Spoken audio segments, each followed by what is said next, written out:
There is nothing wrong with wanting to be a wealthy individual. I repeat, there is nothing wrong with wanting to be a wealthy individual.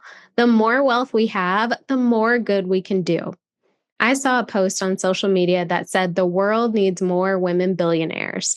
Women like Mackenzie Scott, Melinda Gates, and Taylor Swift. Women using their financial resources for good. I couldn't agree more.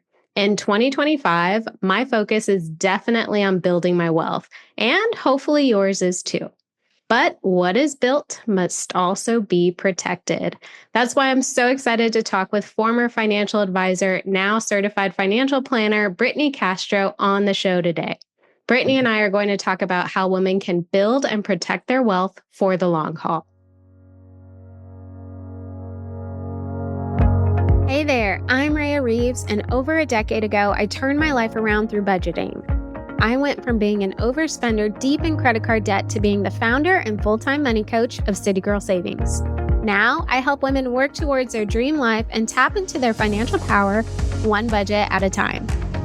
I fully believe you can live a life you love with a budget, and I'm living proof. The weekly City Girl Savings podcast focuses on the intersection of money and the City Girl lifestyle. Join me every week along with some special guests as I share my experiences, advice, and guidance on navigating life and money as an experience-loving millennial. At the age of 22, Brittney began her career as a financial advisor, and at 28 launched her own registered investment advisory, Financially Wise Incorporated, which she sold in 2020. Brittney now serves as a certified financial planner, providing life insurance products and other resources for individuals to build and maintain their wealth. Brittney has been featured in media outlets such as CNN, CNBC, The Wall Street Journal, The New York Times, Glamour, and so many more. Brittney lives in LA and enjoys meditating, cooking, and dancing. Hello, Brittney. Thank you so much for coming on the show today. Yeah. I think this conversation is the perfect way to kick off the new year. And maybe we can start by you sharing just a little bit more detail about your career and journey in finance. From 22 until now, you've done some pretty amazing things. I know, it feels like another lifetime, honestly. I'm like, oh, I did that. But I think the good news is I'm living more in the present. So sometimes I forget the things I've done in the past. Yeah. So, I've had a great career. I've done financial planning for years. Then, like you said, I sold my business in 2020. When I was running my own firm, I was also doing brand partnerships and speaking. So I was working with brands like Chase, Mint, Intuit, handful of others. And I really loved that aspect, which is more like financial education and marketing. So when I sold my financial planning practice, I focused on that full time for a few years. And then I was like, okay, maybe I do something. So that's why I still offer life insurance and annuities. I don't do the complete financial planning like I used to. But the good news is I work with a lot of financial planners who refer me that side of the business because in finance, there's just a lot, obviously, in any given financial situation. So a lot of times there's outsourcing of which professional offers what to a client. And now I have a job as head of education at a fintech insurtech company. So wow, it's kind of like a wonderful journey of combining all these skills, experiences. And now I love my job and I love my team and everything that I do there. But yeah, I've seen a lot when it comes to financial planning through my own life, through working with thousands of clients. So I forget sometimes how cool it is because I do have that kind of like insider knowledge that a lot of people don't get to access of like how people really think about their money, what they really have behind the scenes going on with their finances and what it takes to reach certain goals or acquire a certain amount of success financially speaking. Yeah. And the fact that you started so young, I have initial consultation calls with women in their early 20s. And I just like to hone in on them, like just start now because you're so young. Time is on your side. You can really build and make so much in terms of your financial situation the earlier you start. So I'm curious, have you always been interested in finance because you did start at a very young age? No, it wasn't like one of those things I dreamt about as a kid, but I had an idea like when I was younger, I wanted to be, I think like in business. That's all I knew, like business. And then I graduated with a degree in business economics and I just got a job offer as a financial advisor out of college. And it was like still, I mean, some companies still do it, but it was still when like financial institutions had like a training platform for young hires. And so I went through that, like a really intensive training 60-hour work week minimum, type of schedule, but it really set the foundation, one, to be in finance and learn what it takes to run a business, get clients, do the job. And I think just by saying yes to the first job, and then you kind of see what works and what doesn't work, you just continue to make decisions to like navigate your career path. But yeah, I wasn't like, oh, I want to do finance. Yeah. Well, I mean, I think that makes it all the more sweet that if business was kind of your goal at a young age, it only took you 6 years to kind of go from financial advisor to running your own firm. So Yeah, that's commendable. thank you. Thank you. I think a So lot of it was being naive too, like, oh, I'm just going to start my own firm and you don't know what you don't know. So yeah, I definitely taken a lot of risks. yeah, but you know what they say, no risk, no reward, That's right? true. Yeah. So I'm curious, especially being a young woman in the finance industry, at least back then, what were some of the biggest hurdles that you experienced just being a woman in the finance industry? Did you have hurdles? Did you experience them? Especially because it was at one point in time a very male dominated industry. Yeah. I mean, it still is for the Yeah. most. Yeah. I mean, looking back, it's funny because I don't associate with it at all anymore. I don't relate to that. But yeah, I think it was very obvious when I started. I was like one of the only women at the firm that I was joining and in the training and kind of like the new hire group.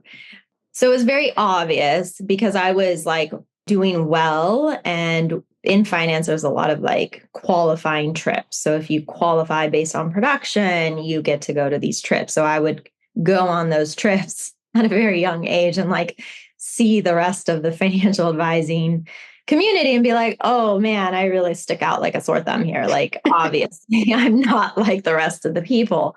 So that's actually really what inspired me a lot to start my own firm was like, okay, I'm a young woman. I'm very different than most of the industry. And I just want to have my business in a way that like works for me, serves the demographic that I wanted to serve, which at that time was like a lot of women professionals or young couples, which nobody was really going after because typically everyone in the financial industry wants to go after the big people with money, right? Like more money, more business profit potential. So yeah, I kind of just carved out this unique niche early on and it ended up working well for me because I was able to make a name quickly for myself in the industry because I was so different. And then I was leveraging social media way back when nobody was really doing it in the finance space. And still a lot of people don't do it in the finance space because so much rules and regulation compliance wise, which really restricts them. So I was just like, well, I'll go independent. I'll start my own firm so I can do all the marketing I want to do.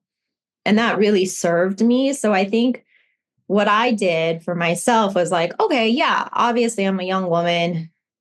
Things are different. I could use this as like, I'm a victim and like all these experiences that, I had experiences that weren't always like pleasant or great and like focus on that or turn it into an opportunity and like leverage it. So I leveraged it and I would actually sell myself often for speaking gigs as like, well, you need me because I'm a young woman in finance. Like that's what I need, like because I'm different.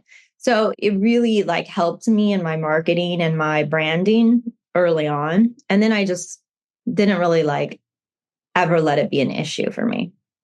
Where do you think that confidence came from? I mean, that is something where I feel like certain women in that position may just hone in on what's happening to them instead of leveraging it as an opportunity. So, do you Yeah. have any insight into where that confidence came from for you to make that choice and really go through with it?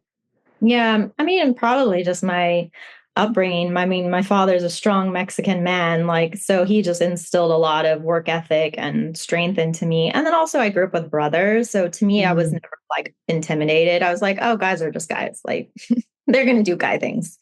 And I'm not going to like think of it as negative. I'm just like, okay, we're different. I'm a woman. I do things differently. And also my spiritual path, when I really started to unwind like how I was told to be successful, which was a very masculine way of grinding and hustling and forcing, and like learn more about, okay, I'm a woman. I have unique skill sets.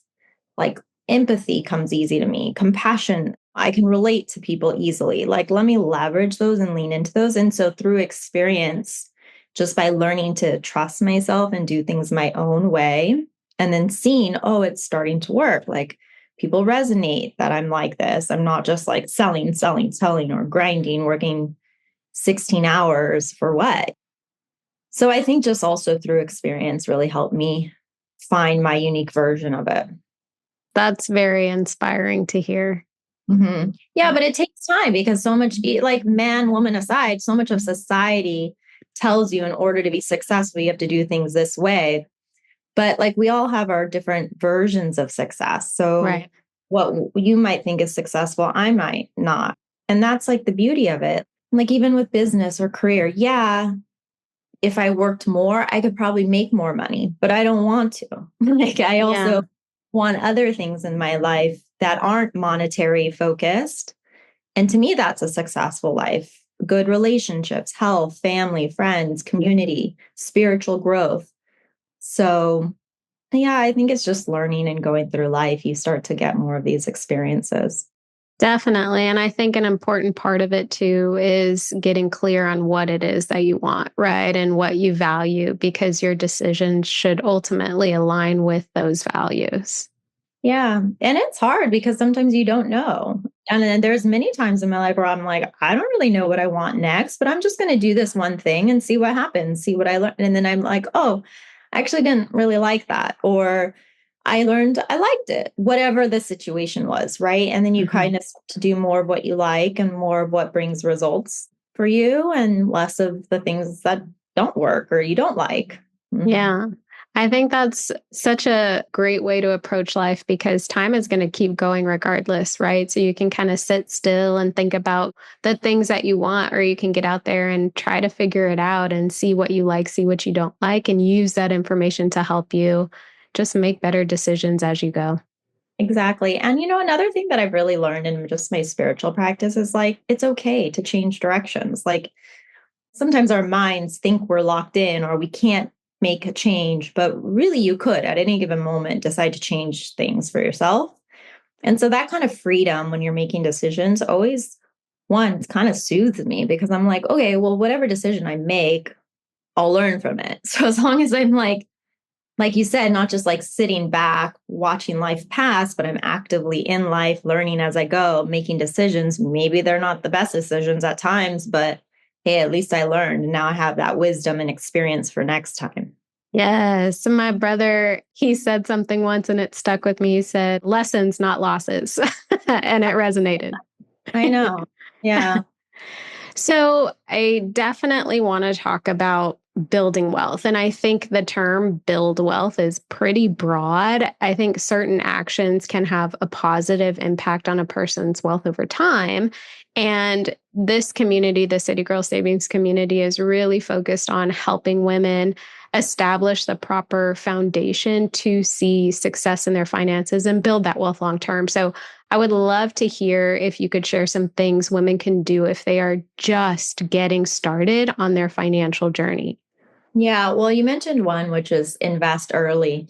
So I think when you're investing, one thing to always keep in mind is to have a little safety net, or I call it a cash cushion, which is actually important through your entire life. So usually like 3 to 6 months of your core expenses, you want to have some liquid account, maybe high interest savings, earning a little bit of money.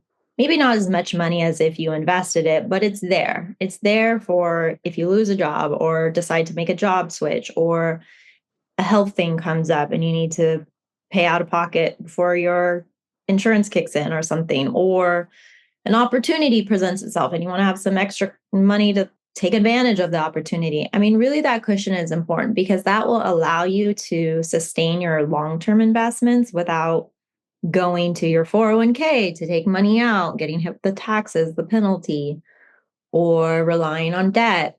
So cushion is actually, I think, first and foremost, the one goal to focus on. And even if it takes a few years to build it, because that's the reality, it'll probably take some time. Like, not to say you can only do that and nothing else, but like make that one of the priority goals, because that will then help you with everything else. And then, like, building wealth, I mean, when we think about investing, it could be in the stock market. So that could be your 401k. So I think if you have a job and they're matching, you at least want to put enough in to get the full match. Like, that's just an easy win because it's almost free money. Like, if you put in 3% and your company matches 3%, then you want to make sure you're doing that.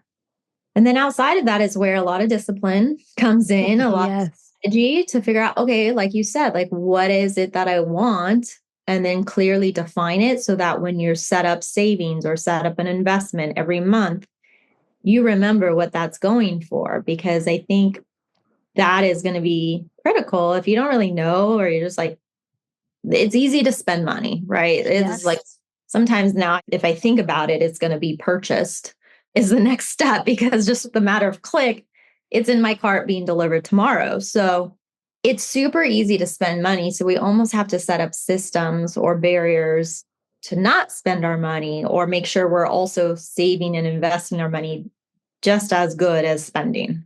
Yes, I think those are all fantastic points. And I love the notion of a cash cushion, because if all of your money is tied up in stocks or your 401k or anywhere that you can't easily access it, you're going to be forced to do something you don't want to do, whether that's use a credit card or liquidate some funds that you don't want to. So, great advice. I would love if we could talk just a little bit about debt, right? Because a question I get often is, should I pay off debt or should I save? Should I have an emergency fund before I pay off my debt? Or Dave Ramsey says 1,000. Should I do that? So I would love to hear your thoughts on that. Yeah, I mean, it really depends on the amount of debt, the type of debt. So, yeah, I do believe in, you want to have a little cushion, even if it's $1,000, until you work aggressively toward paying off your debt. And then just list out your debt. So if it's a student loan, put like student loan, balance you owe, minimum payment, and interest rate. And that should all be credit card clearly defined, because what you're going to do is then see out of your budget or out of the money you have to work with every month, how much more do you add toward those debt payments to start to pay down the balance, while still hopefully putting some money into your cushion. So I think, like, if that's the case, like, maybe you balance, or even balance all three: cushion, debt, investments, 401k, and that ratio or breakdown is going to be very different depending on the entire situation, right? What debt, how much you have in your cushion, what age you are. So I think it's always good, though, one with debt, just to be super clear. I mean, a lot of people don't really even know how much they have, what the interest rate is. And I get it. It's like maybe overwhelming, or you don't want to deal with it. So you think, I'll just push it off. But I know anything we push off in life, it just doesn't get fixed on its own. So Right. it's going to come back at some point. So yeah, I think it's just being brave and courageous to look at the situation and say, okay, great. This is what it is. How do I make it better? And a year from now, if I look up, what am I going to do to say, yeah, and this last year I've progressed? And a lot of times I used to always encourage clients, like, if you can witness, so like, take yourself out of the equation, pretend you're a financial planner looking at this client situation. So that way we can disconnect our emotions a little bit and say, okay, this is just the situation this person has. What is the best approach to get this better? So that always helps, because money is very emotional. And I think sometimes, well, I know most of the times people don't do the things they need to do because of the emotions. Mm-hmm. Because it's easy to put a plan. It's easy to say, here's your budget, Rhea, like, go follow it. What's hard is on the day-to-day, oh, but I really want to spend money. Oh, I want that new thing. Or this debt feels like it's not going away. So I'm just going to stop paying or whatever the thing is. That's the hard part. So Yes. yeah, the more we can just remember, okay, that's natural. We're human. We're going to have emotions, but to like figure out what are those emotions? Why do I want to not look at this? Like that's kind of like the self-discovery work, which is really cool because when you do it in any area of your life, it'll translate to hopefully every area. But with finances, especially, I think so often people feel like, oh, I'm the only one who's ever dealt with this. And it's like, well, no, people got good at managing money because they worked on it. Or people are generous with their money because they're like detached and they like, no problem. They want to go make more money, give more money. They work on it. So, Yeah. yeah. And it kind of goes back to what we were talking about values too. You know, if you don't really know your values, you don't know what you really want out of life, it's very easy to just do the first thing that comes to your mind because it feels good, like that instant gratification. But long term is usually not the best way to go. Yeah. And also, like, if you're going to do it, you might as well have consciousness while you're doing it. Yes. Okay, I'm spending this money. I shouldn't be spending it, but here I am. You know, like at least have some lightness and fun because oftentimes I think people equate money with serious or heavy, but it doesn't have to be that either. That's such a great point. I think one thing that I like to encourage my community and my clients is to just be intentional. It's not about if you buy the item or not. It's are you aware of what you're doing? Because if you're not, that's a big problem. And you're going to look at your credit card statement and be like, oh my gosh, I didn't even know I spent this money. Yeah. Or like if you're going to do it like subconsciously, you might be like, ooh, feeling like uneasy or regret. Well, if you're going to do it, you might as well enjoy it. What's the point of like being miserable while you're like spending money? It's really cool, actually, when you start to witness what your behaviors are. It's wild. Yeah. I mean, I think that's the first step to change too, is recognizing what's happening and how it's making you Yeah. feel. And if spending money is making you feel good on a bad day, what are other things you can do to feel good on a bad day? Yeah, that's good. Yeah. Lately, the older I get to, the more I'm like, ooh, if I don't spend money, I feel cool. Like, oh, I didn't buy the thing I wanted. Or like sometimes if I'm just like having one of those nights and I'm like, oh, I want all new clothes. Like today, I just want to buy, like, I'll just go and put things in my cart, but I won't like hit purchase until I come back and look at it or something like that.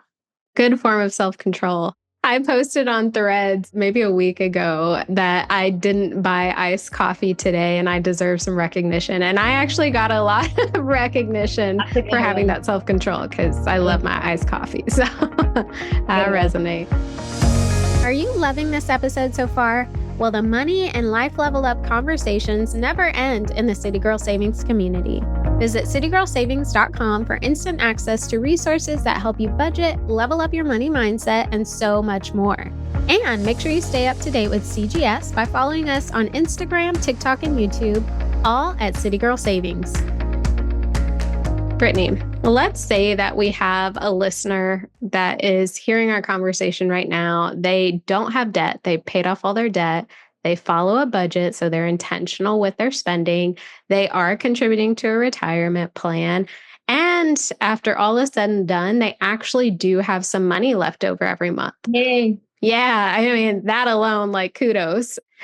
What can that person do to build wealth on a bigger scale outside of everything that they're doing thus far?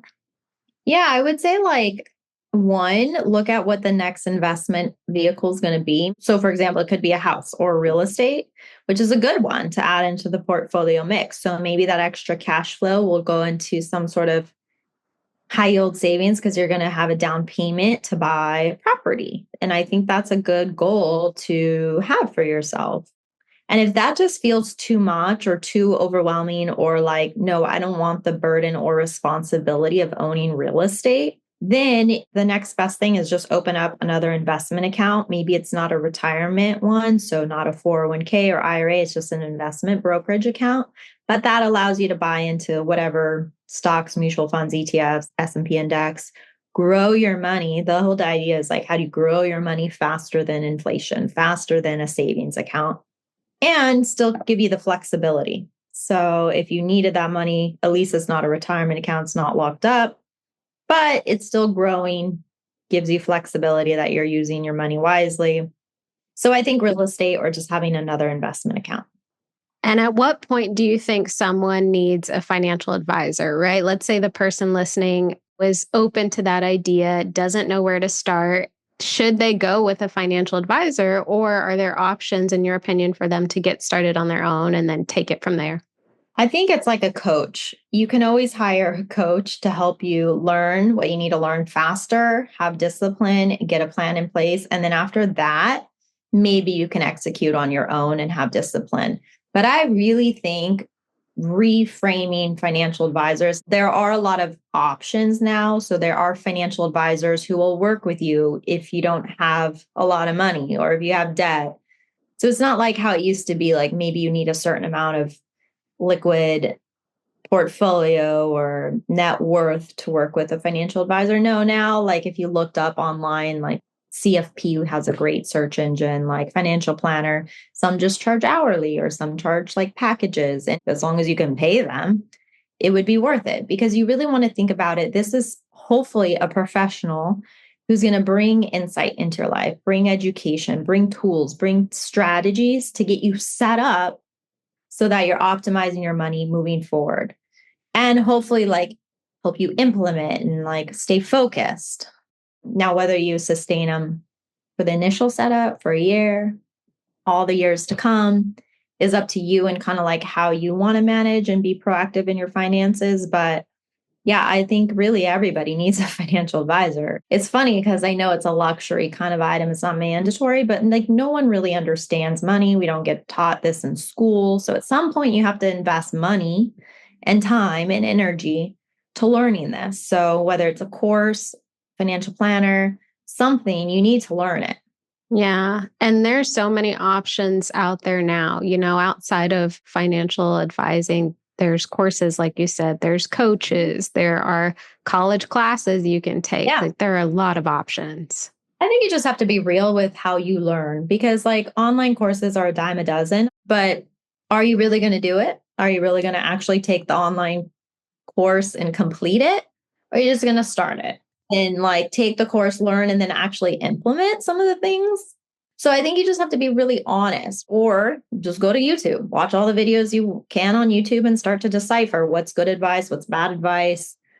But I think a lot of finance is like learning a whole language and sometimes just having someone help you leapfrog or start with a good foundation is the fastest way. Yeah, I mean, you can save yourself a lot of time by investing in someone that's going to help you at least get your feet off the ground when it comes to your money situation. It's time or money. You're either going to spend all of your time trying to learn or you're going to spend your money and save yourself some time. So what matters to you? Yeah, and I know myself well. I'm a good student, but I'm happy to pay someone. I'll pay you, teach me what I need to know to get started. And then give me like guidance on how to keep it going and I'll do it. Like I know myself that way, but like for fitness, for example, I know there's every video out there possible on like the best way to do squats or whatever, but I want someone to tell me a personalized plan for me based on my specific goals and how often I need to do it every week. The reps, teach me the correct form so I'm not messing up my body or my back. And then I'll continue. But that's a person. That's like you being with me, knowing my body, knowing what I want, what my goals are, and then like giving me some sort of personalized game plan. I'm similar to you. I need the one-on-one approach. I mean, I can take a course or I can go learn something and try to implement, but knowing that I have someone who essentially has what I want or has been where I want to go, that makes it a huge difference. Yeah. And to me, it's a little more fun. Yeah, it definitely is. You got someone rooting you on and holding you accountable, which is big. Yeah. I mean, I think nowadays it's like there's so much going on in life. They're like every person, whether you're single, married, kids, no kids, there's just a lot like that happens in any given day. And so to have somebody who just kind of like helps keep you accountable and on track is, I don't know, I appreciate that as an adult. I definitely do too. And also too, like how long are you gonna let time pass before you actually get that accountability? Because you can start something or think you're gonna start something and then you don't hold yourself accountable and time is gonna keep going. And then what? you're going to wish you started years ago. So if you know that about yourself, you need to just kind of take that leap and make it worth it for yourself. Yeah, exactly. So you mentioned investment vehicles, and I would love to talk a little bit more about that. What are some wealth building or investment vehicles that you recommend? We can talk just general stocks and bonds, life insurance, retirement plans. I would love to hear which ones you recommend and maybe why you would recommend them. I guess in my mind, usually there's three main ones for like a majority of people. The first one is real estate. I think that one's easy. It's tangible. You see a house, you buy it at 500,000, it hopefully will go up in value, and that's an investment. Like the value is increasing, in which you can sell it for a higher amount or keep the asset, but it's still growing for you. So that's one. Maybe you can buy a rental property or investment real estate. So those are good. Like I live in LA. So a lot of my clients, before I sold my business, it was in the pandemic, they started to buy outside of LA because it was during COVID and it was very difficult to afford a house in LA, but they could buy a house in the desert, which was only like an hour or two drive, or the mountains for a lot cheaper. And then they just had it as an investment property, which worked really well because during that time, everybody was escaping anyway out of the cities. So that's another way. Like this is a creative way. Maybe you still rent your primary location just to live in a major city where the cost of living is higher, but you buy something outside of your city and use that. The second one is really the stock market. So keep it vanilla. I feel like you can do really good in the S&P index and like never change a thing and be happy. The thing about the stock market is like you're always trying, or people are always trying to find ways to do better than, let's say, the S&P index, which is like average 9-10% average return.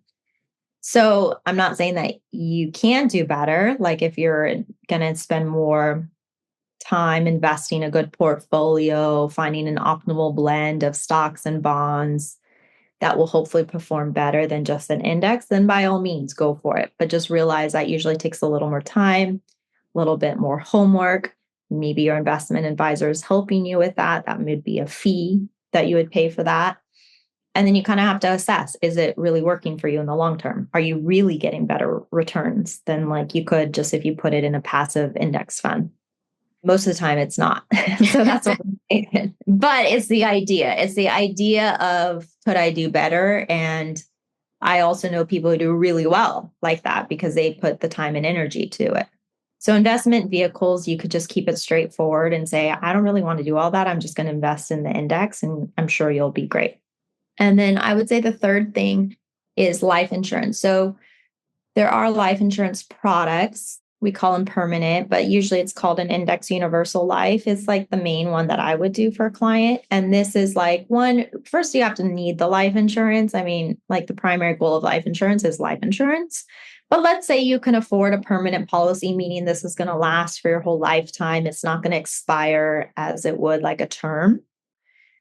Then there's cash value that you can build up inside of the life insurance vehicle that grows tax deferred. And you can maybe down the road, not next year, but down the road, 10 years plus, take a loan from that, a tax-free loan from your life insurance vehicle. So it's a way to get some tax advantages, but it's still inside a life insurance contract. So I've seen a lot of TikToks recently about this approach, like, oh, put 50 grand in a tax-free life insurance and then take money out next year and buy real estate. And I'm like, no, that's not how it works. And like, there's a lot more like rules and requirements, and those numbers don't even make sense. Like, I mean, I have one, so I like having an index universal life, but I also think of it primary, like it's life insurance. Like at some point, someone's going to get this benefit and it makes me very happy. Like I know that's a legacy.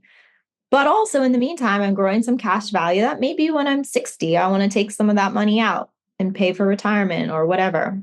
But I'm not like looking at it as a bank account that I'm going to access next year. Like I don't think of life insurance that way. And I think it's really important with any of these strategies to make sure you understand the details and you're not just getting into something just because there's a TikTok video about it, but like Yes. you really know it's right for you. You understand the risks. Like, because the reality is a lot of people do that and then they lapse the policy because they can't keep them alive. And so they kind of just wasted 2 years of premium and they got nothing back. So can you take a loan from a term policy? And No.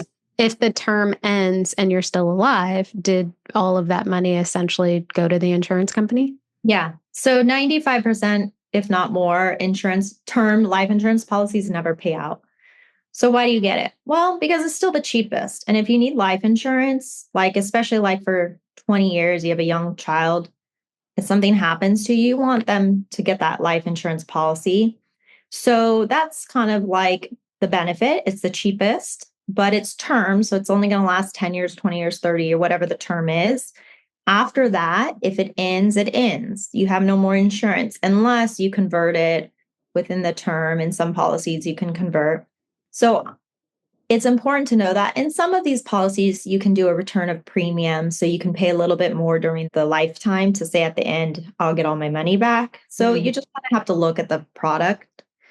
A lot of my clients will do a combination of both. Like, hey, you're young, you're 30, you need a lot of life insurance right now.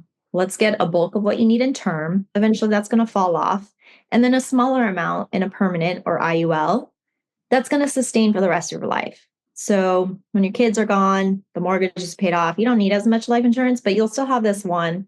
You locked in the premium, you locked in the rate years ago at your age. And now you've also gotten some cash value from it built up. So I like the hybrid approach. Yeah, I think that's a very interesting approach. And this is not something that is commonly taught. And clearly there's information out there that is misleading. So it's important for people to know and do their research. Yeah. And I think people need to understand life insurance is really the only vehicle, one of the only vehicles, I should say, that provides a tax-free benefit to your beneficiary. Like, and that check comes pretty immediately. I don't know if you've experienced it, but I know firsthand family experience it. Someone passes away, you submit the claim, here's the check. No taxes on that money. And that check is very helpful to pay for the funeral, to pay for bills that weren't paid off yet, to pay for all these expenses, and then hopefully give a legacy to whoever you want to leave behind money. So I think a lot of people still don't have life insurance. And it's like, one, I guess it's scary to talk about our own death, but the reality is it's going to happen. So you might as well look at options. And I think nobody wants to leave their family in a worse off situation. I'm pretty sure like people don't go through life like, I want to make it miserable for my family after I'm gone. Right. But that's a lot of what happens when things aren't taken care of during your lifetime. Would you recommend life insurance to someone who, let's say they have assets like homes that are paid for, they have $1 million in investments? Like, at what point is life insurance maybe not an appropriate option? That could be like maybe they have a large estate, they don't need more money to pass behind. But even in estate planning, what happens at a larger scale is people get life insurance to pay the estate tax off. At death, there's still something called estate tax. And if your estate is big enough, you're going to get taxed. So a lot of times in that strategy, they still lock in an insurance policy that will say, okay, I'm going to get $1 million. That'll take care of the taxes. So still the estate goes to the people. They don't have to pay taxes out of that estate, which then lowers it. So there's a lot of creative ways, tax planning, estate planning, where life insurance comes into play, or like even in business scenarios, like if you have a partner, like you want to get insurance on each other so that if something happens, enough money goes into the business to help that survivor partner sustain and keep the business alive. So that's like buy-sell agreements, all sorts of things with life insurance. One other thing I would just want to get your thoughts on is we're talking about cash value for some of these whole life policies. Yeah. Are you taking out a loan with that? And do you have to pay it back if you take part of the cash out, or what is that? Okay. So that's like the premise of that. It's almost like you think about it like a sub account. It's literally a sub account, and it gets credited based on whatever index, the S&P index, whatever you choose. It grows. You then have access to take a loan out. You don't have to pay back the loan, but that does get deducted from the death benefit. So I don't know, let's say it's $1 million policy. built enough cash value to 200,000, you take out 100,000, it still gets calculated at death of whatever is remaining goes to beneficiary. And also you don't want to think about the loan like, oh, I'm going to take money next year. Like, no, you probably didn't even put enough money in, first of all, to keep that policy alive or sustain, because you have to realize it's kind of like, I always like to say to clients, kind of like a home. You can build equity in the home, but you don't want to tap into the equity right away. You never know. Maybe values are going to go down. Now you're underwater. You're running the risk of not being able to afford that house. Same is true with your life insurance. But I've also seen it many times where clients kept the policy 10 years later, took a loan, didn't pay it back, worked out for them, have the policy still. So it is cool when it works. Well, and you make a good point. If you do take that money out and you don't pay it back, it will reduce what is paid out in the event of your death. So it's not just money you get to keep and not have any ramifications for not putting back. Yeah. And I think, I guess the best way to think about it is that like it provides that tax advantages. So if you do it right, you take the money out as a tax-free loan. It's tax-free money that grew, accumulated, and you never paid taxes on it. So that's kind of the benefit of it. So basically, when someone is paying into their life insurance, they're essentially investing, right? They're investing in maybe the stock market. Mm-hmm. Okay. So that's how it's growing. And then you don't pay any taxes on that growth, which is really nice. Well, technically, what happens is a life insurance takes the money, invests it, but then gives you like a sub-account credit based on, because there's a floor and a cap. Okay. So that's how they hedge their bets too. Interesting. But that's kind of nice because you're never going to go negative in your account if it's an index one, right? So you can never get a negative return in your cash value, which is important. There are variable universal lives, but I don't sell those. I think they're too risky for most people and what they're trying to do. Okay. Interesting. So is all of the premium basically paid into that policy, or is a portion going to the insurance company? Like, where does the insurance company make their money, essentially? Yeah. I mean, insurance companies make their money in a handful of ways, but remember how I said like 95% of terms never pay out? Yeah. Big money maker, right? I collected a premium from Rhea for 30 years, never had to pay her out on this policy. So this other person who did, I actually did have to pay out. It's fine. I have the money. Also, think about it. Like an insurance company collects premiums. They invest the money. Hopefully they're investing money that's growing. Then they only have to pay out a portion of it. That's how it all works. Very interesting. And let's say someone is just getting into the workforce. They maybe just recently graduated. They don't really have kids. They don't really have anyone that would depend on them financially. Would you recommend life insurance for that type of person? It depends. It's kind of like start when you're early for compounding interest. Life insurance is based on your age and health. So, of course, the younger you are, the cheaper it's going to be. And you can maybe lock in a policy at a really low rate in your 20s.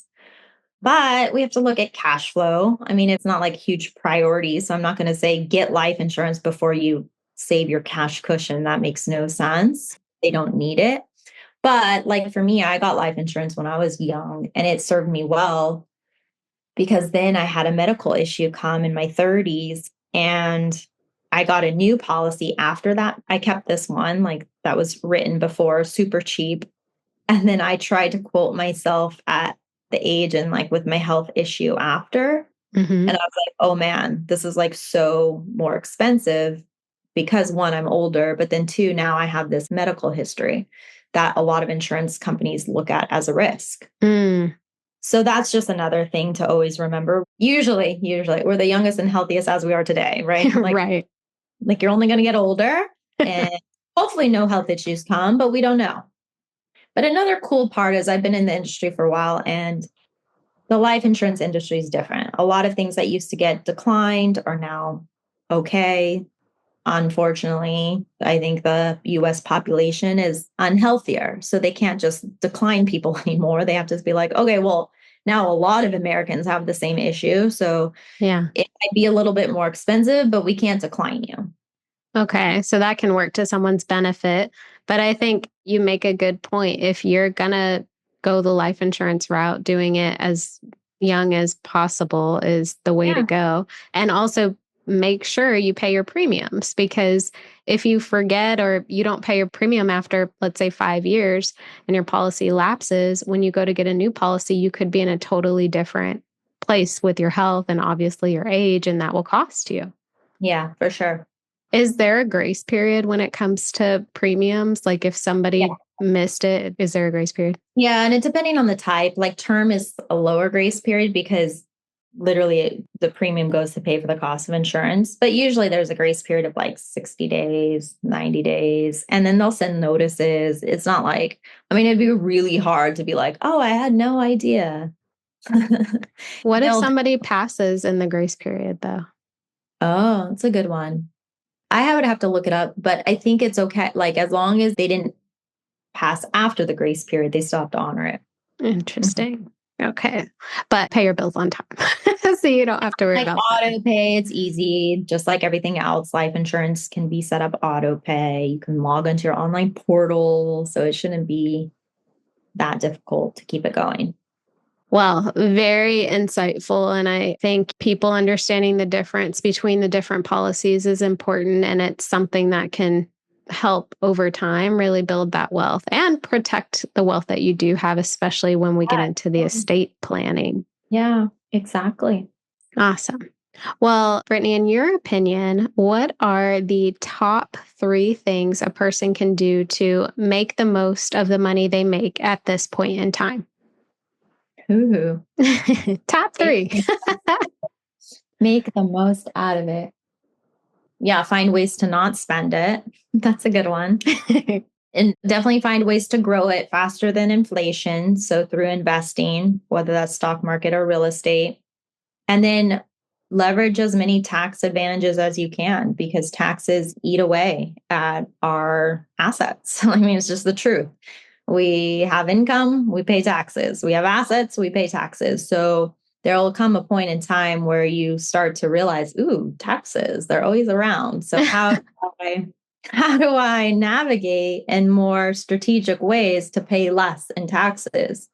So whether that means like tax advantaged investment accounts or finding ways to have more tax deductions on your tax return, like whatever it is, you've got to be smart about that. And if somebody were interested in being smart about that, as they should be interested in that, do they work with an accountant or a CPA to do that, or just YouTube University? What's a good starting point for that? Oh, taxes. I'm in finance. I've never once filed my own taxes. So that could tell you whatever you want it to tell you. Leave it to the people who actually know. I'm a CFP. I know tax strategies. I know certain tax laws, but I do not care to learn how to do a tax return or make sure I do it correctly. Like I'm not that interesting. So I always paid an accountant, but yeah, you can do it online. Well, I just mean like if somebody did want to have more deductions or just take advantage of opportunities to pay less taxes, that doesn't necessarily mean they file their own taxes, but they do have to figure out what they need to do to make that reality. Yeah. So like you said, take a course or hire someone to look at your situation, like an accountant or CPA, and say, hey, what do I need to do based on this? That was a very good one. I don't think I was expecting you to say that, but that's a good one. Well, it's funny because one of my brothers and sister-in-law, they're like tax people, like more like accounting, tax CPAs. And it's funny because even though we're both like in finance, I don't know what they know and they don't know what I know. It's like very apparent how different. It's like 2 separate worlds, even though they should work together. So when people tell me like, oh, my financial advisor helped me with my taxes, I'm like, well, are they an accountant? Are they a CPA? Or vice versa. Like so many CPAs will be like, oh, I don't know that question. Ask your financial planner. Like, it's funny. Mm-hmm. Yeah. Well, what is next for you and what are you currently working on right now?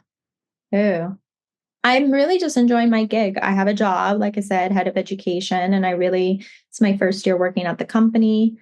So next is just stay there, work there. So I still do life insurance and annuities on the side. I'll keep that going. But yeah, a lot of my life, and especially my work world, was just simplifying. And like, I really just love where I'm at currently. I love that. And can you share the company you work for? Oh, yeah, yeah. It's called Signal Advisors. It's basically a tech platform that financial advisors can use to submit their business and like manage their business. So get a lot of efficiencies by using the platform and like a lot of support as well. And as head of education, are you providing education to financial advisors on using the platform or the general public on improving their financial literacy? So it's a little bit of both. So really my job is to help the advisors with whatever education content they need for their clients, but also like educate them on like, yeah, our platform, our products, making sure they're aware. We don't have products, but our platform and how it helps them. And then events and social media. Very cool. One thing about finance is like, there's always something new. Everybody's situation is different. So there's a lot of different ways things can go. So I'm sure you stay busy. Yeah, it's very cool. Yeah, it's so true. That's why I always tell people like, don't feel bad if you don't know money or finance, because I've been in the game for like 15 years and I'm like, I don't know. I'm still learning. Like, absolutely. There's still so much. Like, I got introduced to this whole IMO or insurance world that I knew the basics of, but like the back end industry of it, I didn't know really until 2 years ago when I really started to like get more into the insurance side. It's like, oh, this is a whole different back end than financial planning world that I'm so used to. So I had to learn new terms, new structures of back end businesses and how it all works, but it's fascinating. Yeah. And knowledge is power. I mean, the more you know, the more you can do and the more you can change your world, but also like this world we live in. Yeah, exactly. Yeah. Well, where can listeners connect with you? Yeah, come over to BrittneyCastro.com. You'll see all the goodies there. You can schedule a life insurance call with me. You can just see all my social media profiles there. Follow me. BrittneyCastro.com. I'll be sure to link to that in the show notes so people can check you out and hopefully reach out, especially if they're learning that they need life insurance after this episode. Okay. Thanks, Rhea. Thanks, Brittney. Thank you so much for letting me be the money coach in your ear today. I hope you enjoyed this episode of the City Girl Savings Podcast and you feel empowered and motivated to take the next step in the journey to your dream life.